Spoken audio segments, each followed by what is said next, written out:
Nous allons utiliser SolidWorks aujourd'hui pour faire un cadre en profilé. Donc nous allons créer une nouvelle esquisse, une nouvelle pièce déjà d'abord.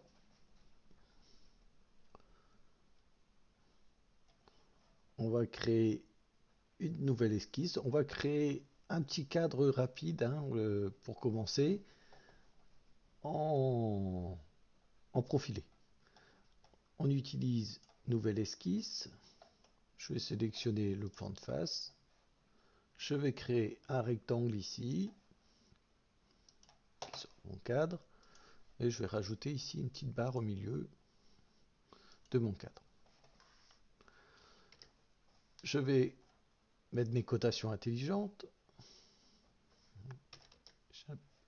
Donc cotation intelligente, je viens sélectionner le côté ici, je vais mettre 900 de haut et je veux qu'il fasse ici 800. Je vais quitter mon esquisse et je vais utiliser la fonction construction soudée.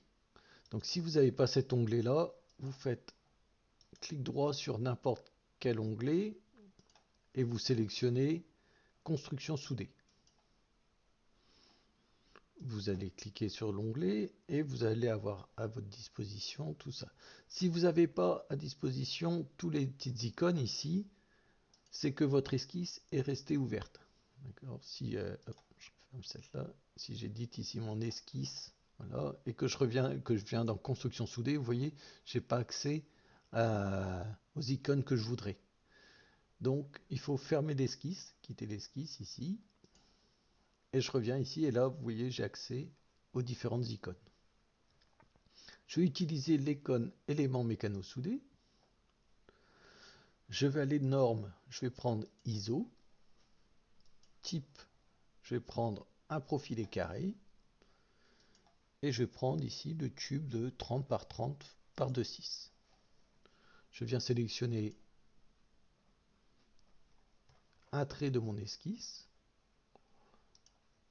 un autre trait, voilà. Donc vous voyez, il m'a fait mon cadre ici directement en 3 dimensions avec les dimensions du profilé. Il m'a mis par défaut ici des coupes à 45 ici, donc c'est ici coupe d'onglet, donc que vous devez avoir ici là. On pourrait sélectionner un autre type de coupe pour avoir des coupes droites ici, pour pas avoir de soudure dans les angles. Donc voilà, je pourrais sélectionner l'autre après, il va venir inverser ici celui-là, ou je peux le faire indépendamment pour chaque coin aussi. En cliquant sur le petit rond rose ici, vous voyez, j'ai des options qui vont apparaître ici. Donc là, je vais mettre une coupe à 45 ici, je valide, voilà. Par contre, les autres sont restés droites ici. Donc je peux les travailler indépendamment.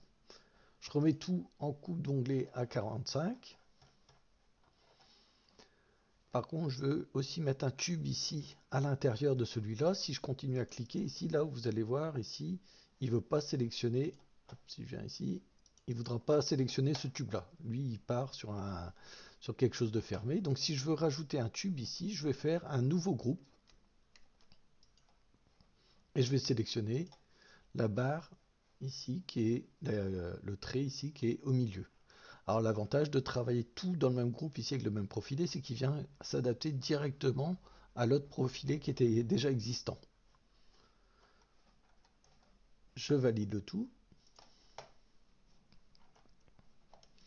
Et voilà mon cadre qui est fait.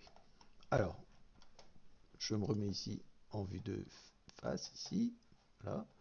Là, moi je voulais avoir 800 par 900 extérieur. Là, il me l'a mis au centre par défaut. Donc je vais aller venir modifier ça de façon à ce que j'ai... Alors soit on modifie son esquisse, on pourrait venir ici et modifier juste l'esquisse en fonction des quotas du profilé qu'on a choisi. Mais on va utiliser plutôt la fonction ici dans la fonction du tube carré ici. Donc je viens rééditer la fonction.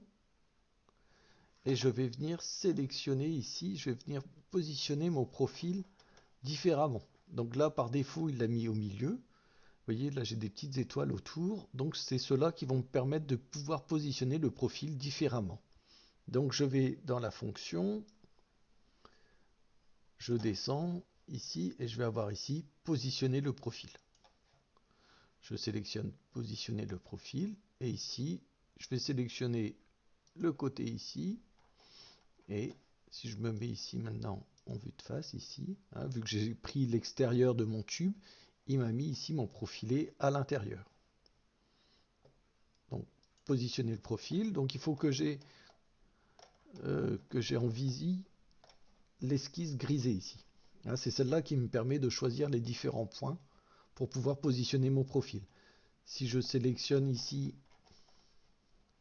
le coin ici intérieur ici, donc il va me positionner le coin intérieur par rapport à mon profil ici. Vous voyez? Donc la différence même par rapport à celui qui avait été sélectionné tout à l'heure ici. Donc lui il est resté au milieu et celui-là va se retrouver positionné à l'extérieur ici. Donc je reprends positionner le profil, moi je voulais celui-là ici, donc centré, comme ça celui-là il est toujours centré. Je valide et j'ai mon cadre qui est fait. Donc voilà comment faire un petit cadre rapidement en profilé.